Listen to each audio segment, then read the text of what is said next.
Hi நண்பர்களே, வாங்க காலை வணக்கம். இன்றைக்கி வந்து முருங்கைக்காய் சாம்பார் எப்படி வைக்கலான்னு பார்க்கலாம். நான் என் ஸ்டைலில் எப்படி தான் வைப்பேன் காட்டுறேன். இப்போ வந்து பருப்பு தக்காளி எடுத்துக்கிட்டேன், அலாசலாம். பருப்பு தண்ணி எடுத்தாச்சு. இது வந்து ரேஷன் பருப்பு, பெரிய பெரிய பருப்பாக இருக்கும். தண்ணி அதனால் கொஞ்சம் கூட வச்சுருக்கேன்.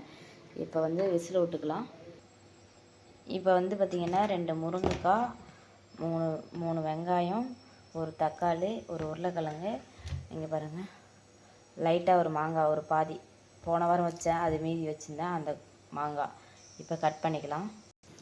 இப்போ வந்து காய் அரிஞ்சு அலாச்சி எடுத்தாச்சு. இப்போ வந்து பருப்பு விசில் வந்துச்சு. இப்போ குழம்பு தாளிக்கலாம் வாங்க.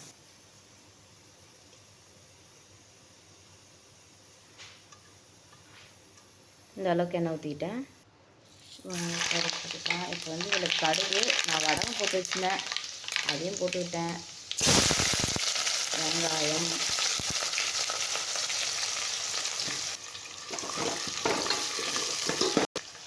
லைட்டாக உப்பு போட்டுடலாம்.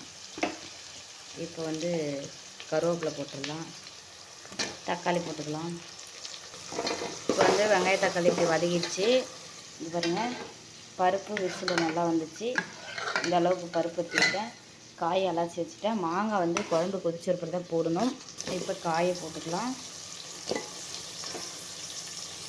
இப்போ வந்து இந்த பருப்பை ஊற்றிக்கலாம்.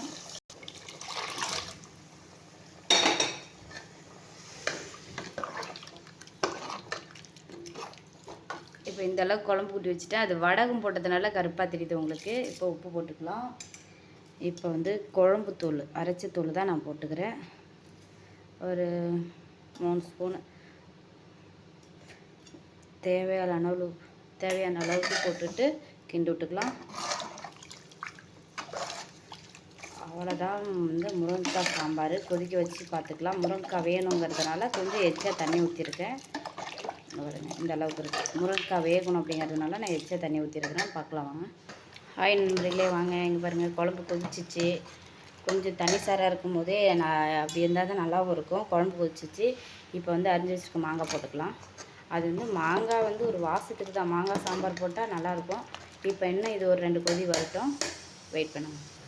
ஹாய் நண்பர்களே, குழம்பு ரெடி ஆகிடுச்சு. முருங்கைக்காய் சாம்பார் ரெடி ஆகிடுச்சு. கொஞ்சம் இலையவளாக இருந்தால் தான் கரெக்டாக இருக்கும். Okay, thank you. எப்படி இருக்குது என்னென்னு பார்த்துட்டு சொல்லுங்கள் கமெண்டில். Like, thank you.